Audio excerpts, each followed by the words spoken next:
Muy buenos días.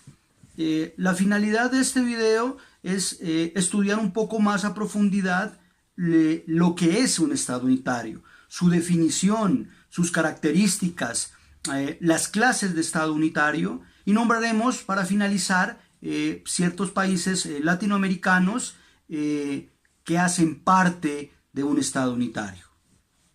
Creo pertinente para iniciar este video recordar la estructura general de un Estado.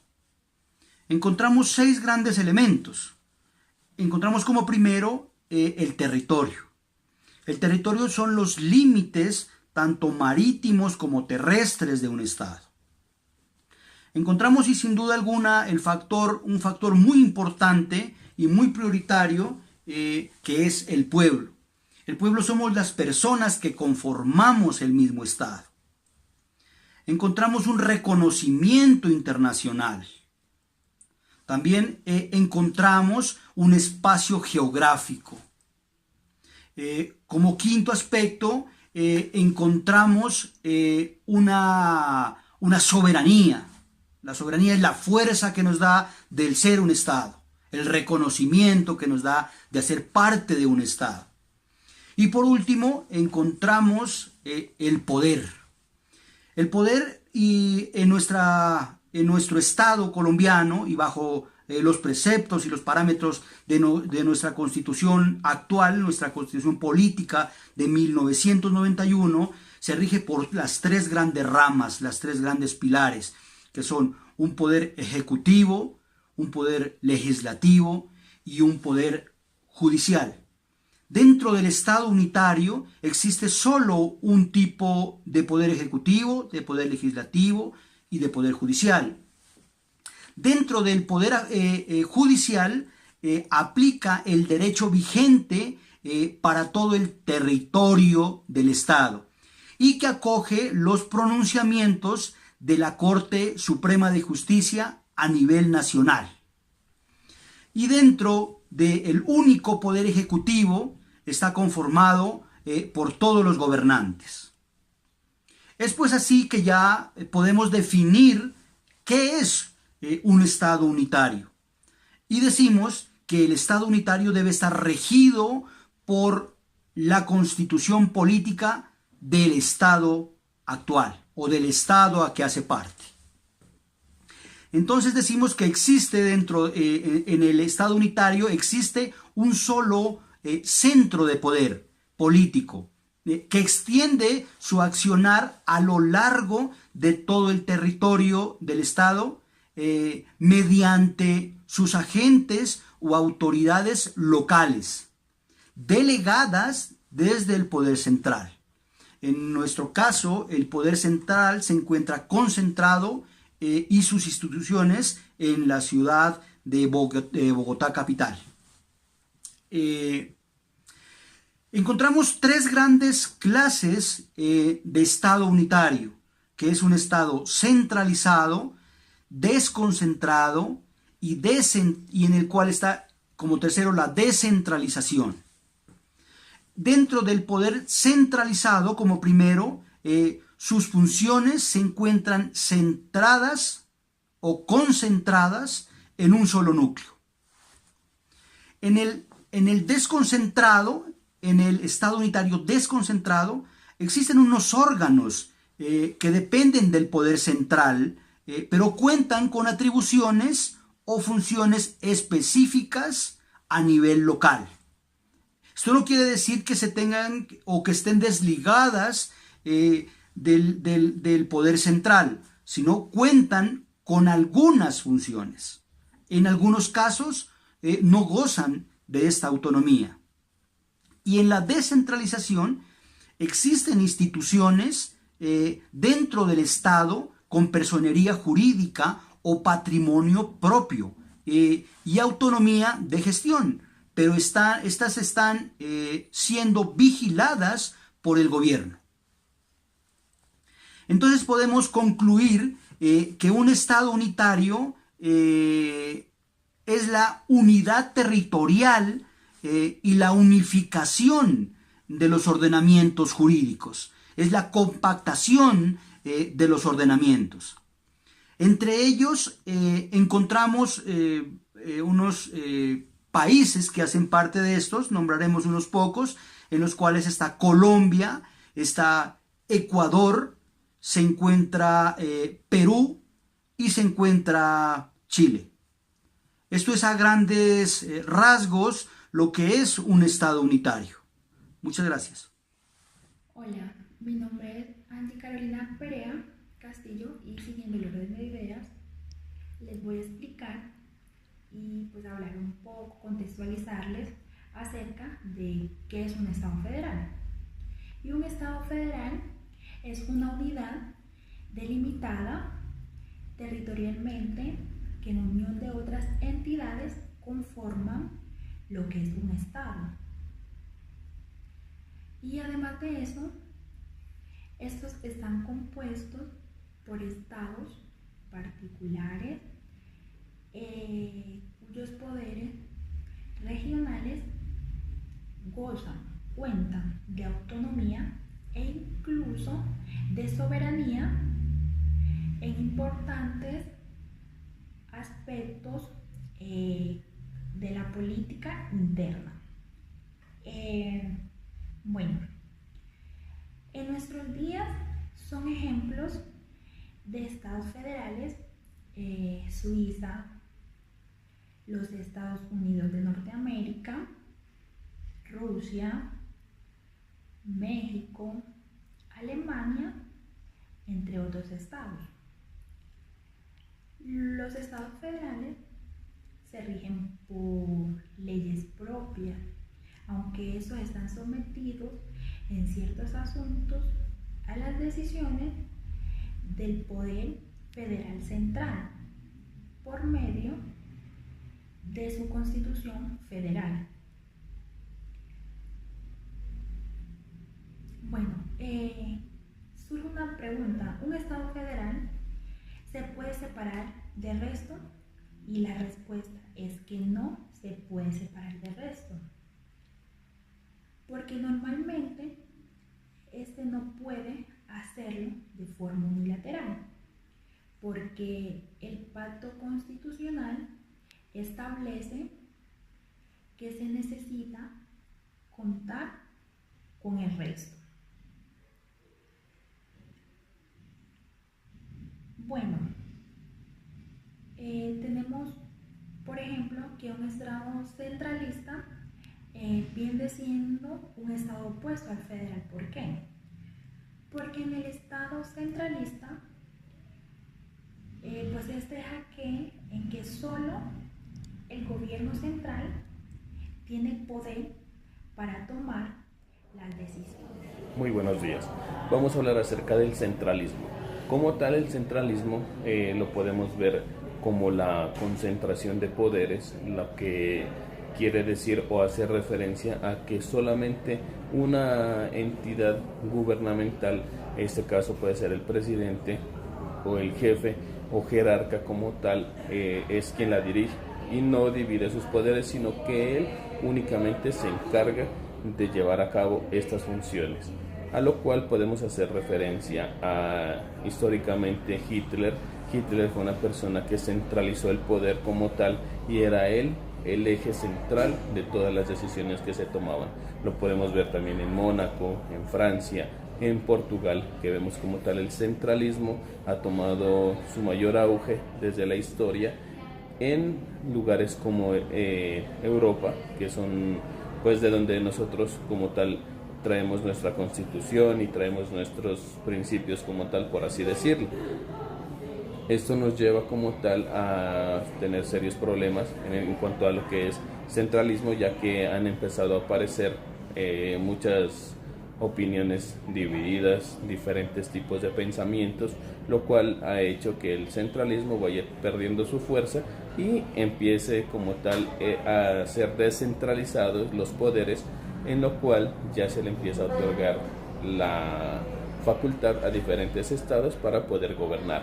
Pero como tal, el centralismo siempre lo ha obviado. Nunca quiere el centralismo entregarle poder a nadie más. Esto lo podemos ver en la antigüedad lo quiero traer a colación, por ejemplo, cuando el rey era el jefe máximo y el jerarca como tal, que él era el encargado de llevar todas las funciones y realizar todo lo pertinente a la fuerza, al poder y como tal la custodia y manejo del poder y riqueza. Muchas gracias. Buenas noches, mi nombre es Paula Andrea Cachaya. Les voy a hablar acerca de la descentralización. Bueno, la descentralización hace referencia al proceso que busca el desarrollo territorial de un país para acabar con las diferencias entre las distintas comunidades autonómicas con el propósito de garantizar el acceso a todos los territorios, de oportunidades de desarrollo y bienestar. En la descentralización, la administración central asegura la transferencia de capacidades a las regiones con dos objetivos esenciales, que son la equidad y la competitividad. Por lo tanto, la descentralización será el traspaso de atribuciones por parte del Estado o gobierno central a las administraciones regionales,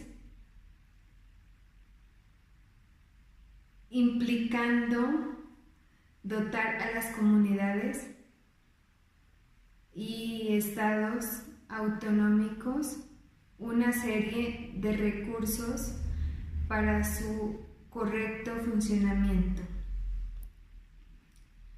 pero sobre todo para que impulsen su desarrollo. La descentralización puede dividirse en distintas formas. La primera, la descentralización espacial, la cual consiste en la transferencia de recursos e instrumentos a las regiones para promover la actividad económica e industrial,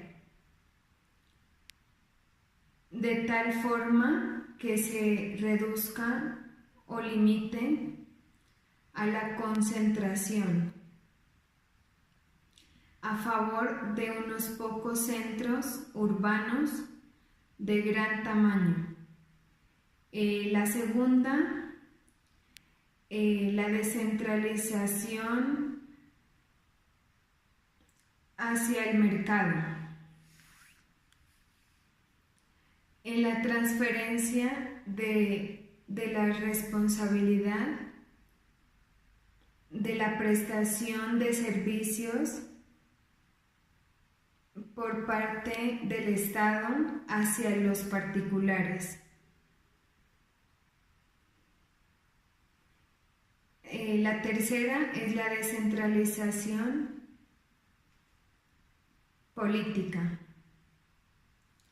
Es la transferencia a las entidades territoriales de la capacidad de elección de sus gobernantes y de la toma de decisiones sobre políticas de desarrollo en el ámbito local.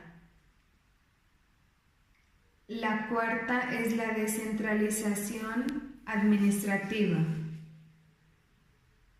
La transferencia de funciones, recursos y capacidad de decisión del gobierno central a los gobiernos territoriales para la provisión de determinados servicios públicos y sociales y para la realización de obras públicas. Muchas gracias.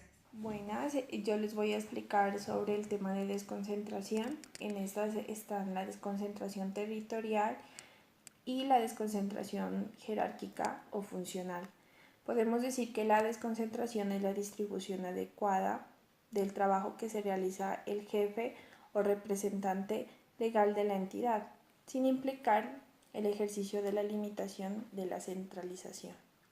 También es decir que también es una técnica administrativa que consiste en el traspaso de titularidad o ejercicio de una competencia. Es decir que a pesar de que las funciones continúan monopolizadas por las entidades centrales, algunas funciones o competencias son desempeñadas por agentes en dependencias ubicadas en diferentes partes, sin descuidar la sede principal del organismo o entidad. Un ejemplo clave de la desconcentración territorial es la creación de batallones en diferentes localidades del país.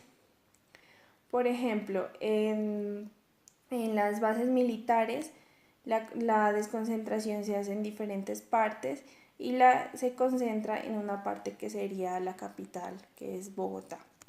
En la desconcentración jerárquica, un ejemplo clave es la figura que entrega algunas funciones que eran propias del centro del Estado. Un ejemplo es la atención de servicios de salud que está en nuestro país. Como ya sabemos, la descentralización puede revertir tres formas, que es descentralización territorial, descentralización por colaboración y descentralización por servicios. Bueno, un panorama amplio de la descentralización es la facultad que se le otorga a las entidades públicas diferentes del Estado para gobernarse por sí mismas, mediante la erradicación de funciones en sus manos para que las ejerzan autónomamente. La descentralización administrativa consiste en el otorgamiento de competencias o funciones administrativas a personas diferentes del Estado, personas públicas, para que ejerzan en su propio nombre y responsabilidad. Entonces, la descentralización territorial consiste en el otorgamiento de competencias y funciones administrativas a las colectividades regionales o locales para que ejerzan en su propio nombre y responsabilidad. Ejemplo, los municipios, los distritos y los departamentos. La descentralización por colaboración consiste en el otorgamiento de competencias o funciones de la administración a los particulares para que ellas las ejerzan en nombre de ella. Un ejemplo ahí sería la actividad notarial. Y la descentralización por servicios es el otorgamiento de competencias o funciones de la administración a entidades que se crean para ejercer una actividad especializada. Ejemplo serían los establecimientos públicos. Tenemos dos clases de controles. El control jerárquico. Este comprende sobre los actos y el control también sobre las personas. Por ejemplo, la Procuraduría destituye y el presidente aparta del cargo. El control de tutela existe sobre el control de los funcionarios y es solo para la parte ejecutiva,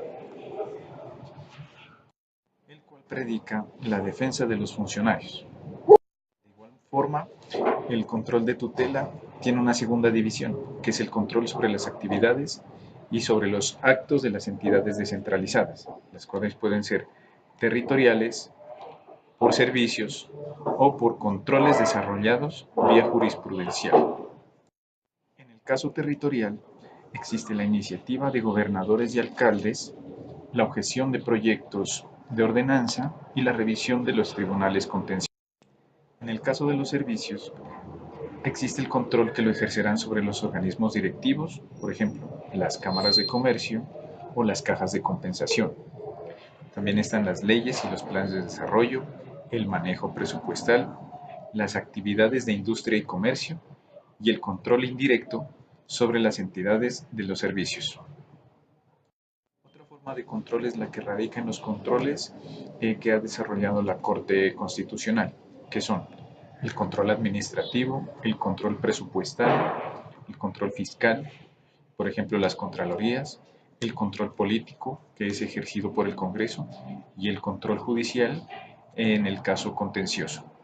Y por último, tenemos otra clase de control que es el control ciudadano, que está ejemplificado por las veedurías.